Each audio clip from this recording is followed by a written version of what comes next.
All right, I'm ready. Good evening. I'm Dr. Emmett Brown. I'm standing on the parking lot at Twin Pines Mall. It's Saturday morning, October 26th, 1985, 1:18 a.m. And this is temporal experiment number 1. Come on, Einie. Hey, boy, get in there. That a boy. In you go. Get down. Get your seatbelt on. That's it. Whoa.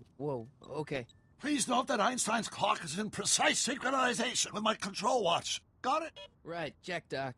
Good. Have a good trip, Einstein. Watch your head.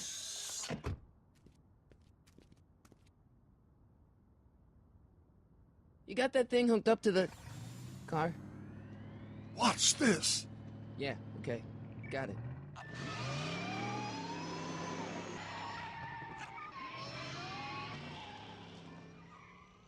Not me. The car. The car.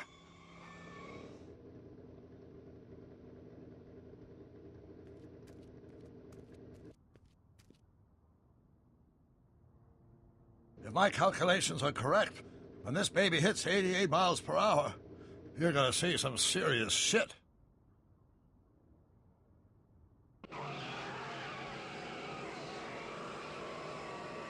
Watch this, watch this.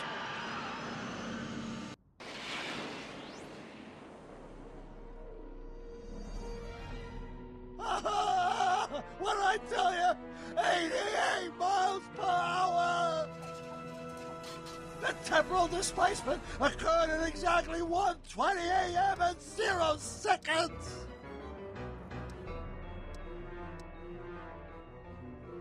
Hot Jesus Christ.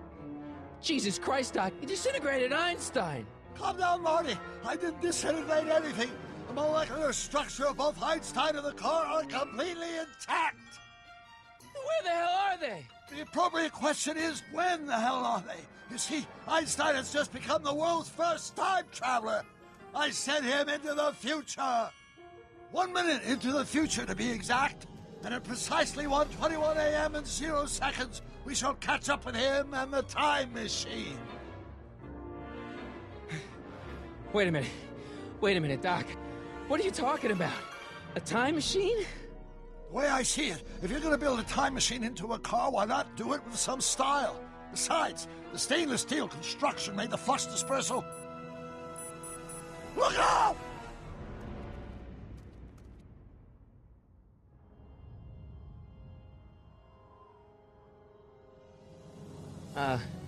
Doc?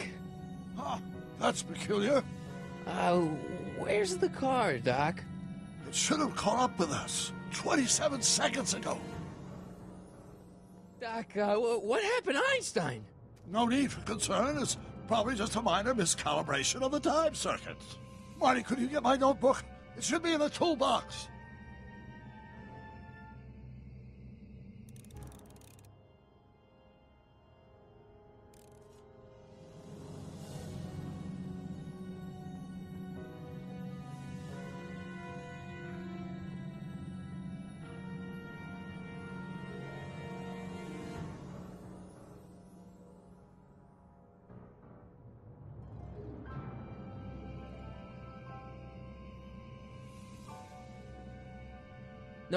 Notebook.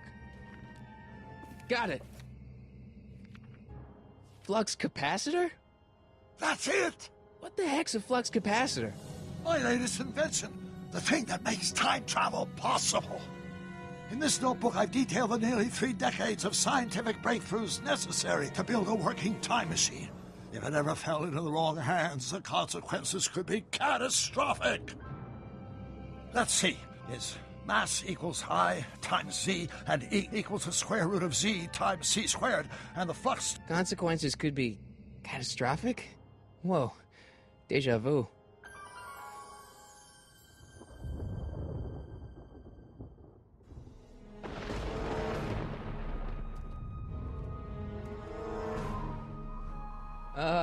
Doc?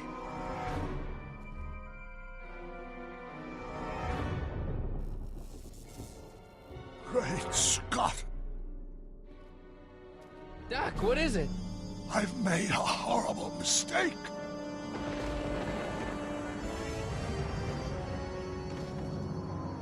Doc! Doc, no! I'm sorry, Marty. Doc, come back! Doc! Doc!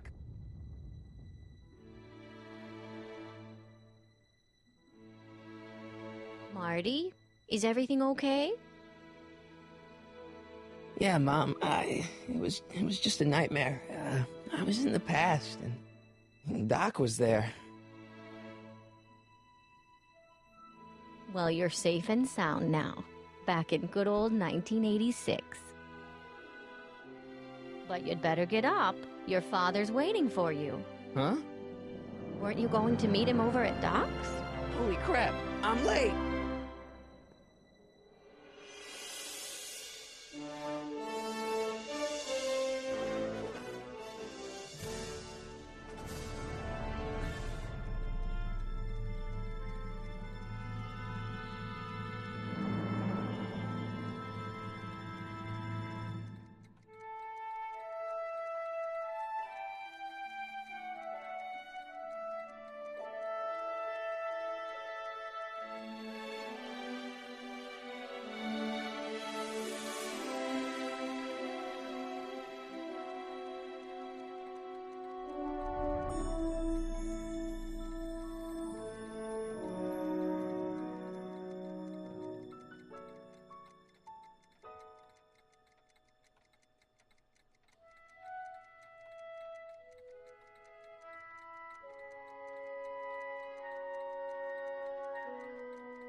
Dad, are we too late to stop the sale?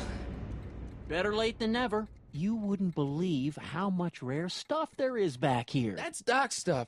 The city has no right to... Now, son, I know you're upset, but your friend's been gone for months, and the city really seems hell-bent on using his land for that new parking garage. And, hey, is that a first edition Jules Verne?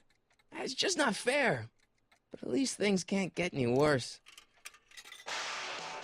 Hey, Marty. Hi, Biff. Come to see if the old crackpot had any buried treasure? Nah, I guess I'm just... remembering.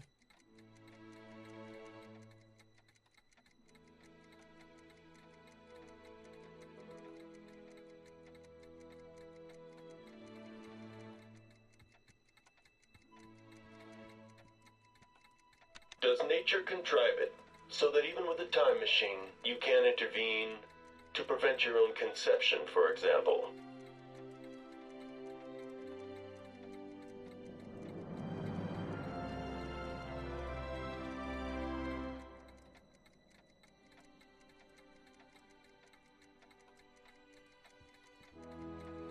I wonder why Doc didn't take any of these with him.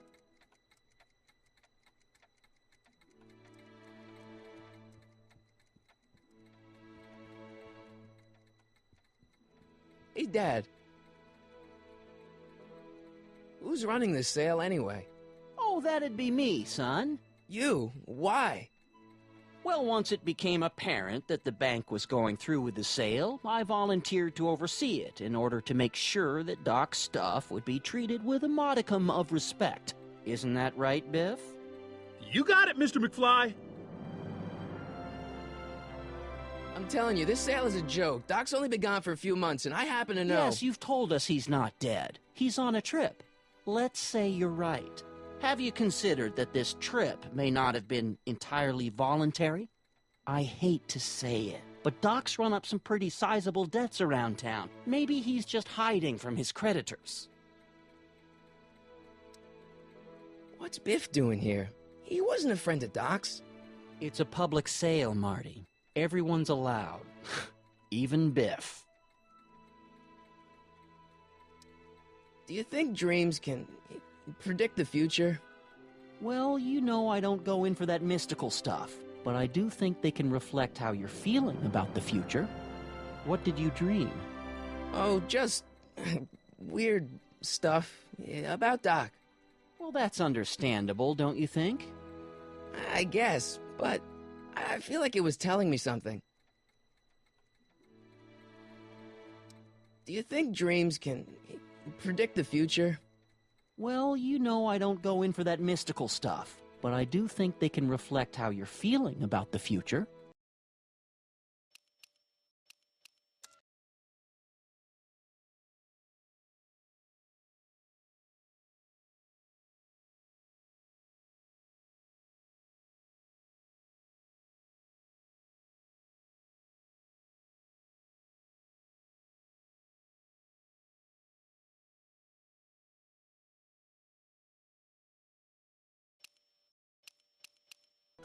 What did you dream? Oh, just weird stuff about Doc. Well, that's understandable, don't you think? I guess, but I feel like it was telling me something. You got Doc wrong. Sure, maybe he's not so good with money. That's just because his mind's always on bigger things. But he's still a straight-up guy. He'd never run away from his problems. Well, you know him better than I do, son. But the bank is within its rights to sell off his stuff. Maybe you should try to find some things to remember him by before Biff grabs them all.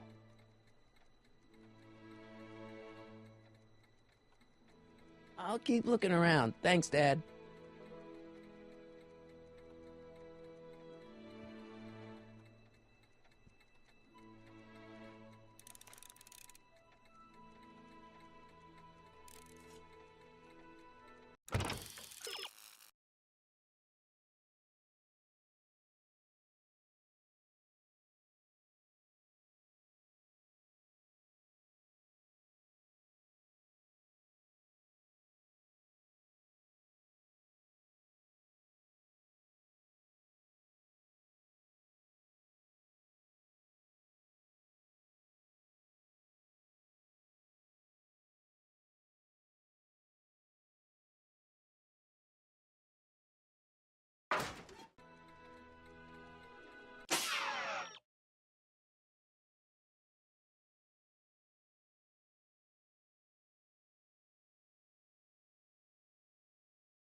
It took me forever to repair this thing after I blew it out last time, and now some jerk's gonna pick it up for pennies.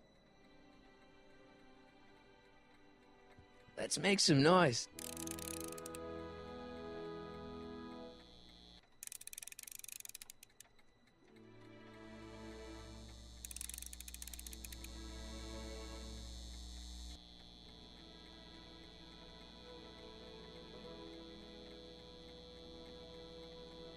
I better not crank it up anymore. I really don't want to blow this thing out again.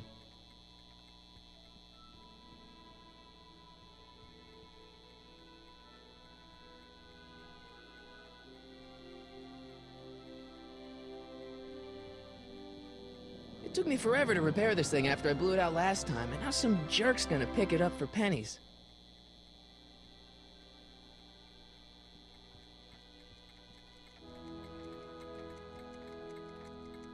I miss Einstein.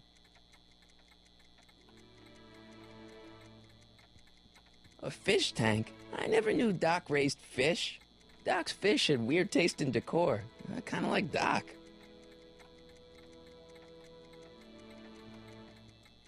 Does nature contrive it so that even with a time machine, you can intervene to prevent your own conception, for example?